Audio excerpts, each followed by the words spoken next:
AP deputy CM Pawan Kalyan నేడు గుంటూరులో పర్యటించనున్నారు. నగరపాలెంలోని అరణ్య భవన్లోని అటవీ అమరవీరుల సంస్మరణలోనే పాల్గొననున్నారు. అలాగే అమరవీరులకు నివాళులర్పించి వారు చేసిన త్యాగాలను గుర్తు చేయనున్నారు. AP deputy CM Pawan Kalyan నేడు గుంటూరులో పర్యటించబోతున్నారు. నగరపాలెంలోని అరణ్య భవన్లోని అటవీ అమరవీరుల సంస్మరణలోనే పాల్గొననున్నారు. అలాగే అమరవీరులకు నివాళులర్పించి వారు చేసిన త్యాగాలను గుర్తు చేయనున్నారు. ఈ విషయానికి సంబంధించి మరింత సమాచారం మా ప్రతినిధి నాగేశ్వర్ అందిస్తారు. నాగేశ్వర్, చెప్పండి, డిప్యూటీ సీఎం పవన్ కళ్యాణ్ ఈ రోజు ఏ కార్యక్రమంలో పాల్గొనే అవకాశం ఉంది?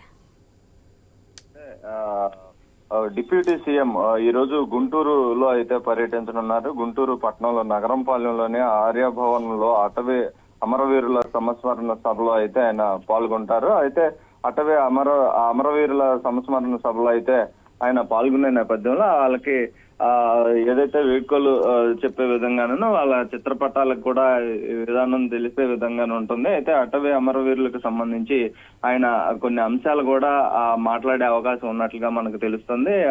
ఈ అటవీ అమరవీరులకు సంబంధించి అంటే అటవీ అమరవీరులైన వారికి ఆయన ముఖ్యంగా అయితే చూసుకుంటే నగరంపాలెం అరణ్య భవనంలోనే ఈ యొక్క సంస్మరణ సభ నిర్వహించడం జరుగుతుంది. ఈ సంస్మరణ సభలో ఆయన 11 గంటల సమయంలో ఆయన ఈ యొక్క కార్యక్రమంలో పాల్గొనున్నారు. ఈ యొక్క కార్యక్రమాలకు సంబంధించి గతంలో ఎప్పుడు కూడా అటవీ అమరవీరుల సభ జరిపిన దాఖలాలు అయితే ఉన్నట్లుగా తెలుస్తుంది. దానికి సంబంధించి ఈ అటవీ అమరవీరుల సభ నిర్వహిస్తున్నారు.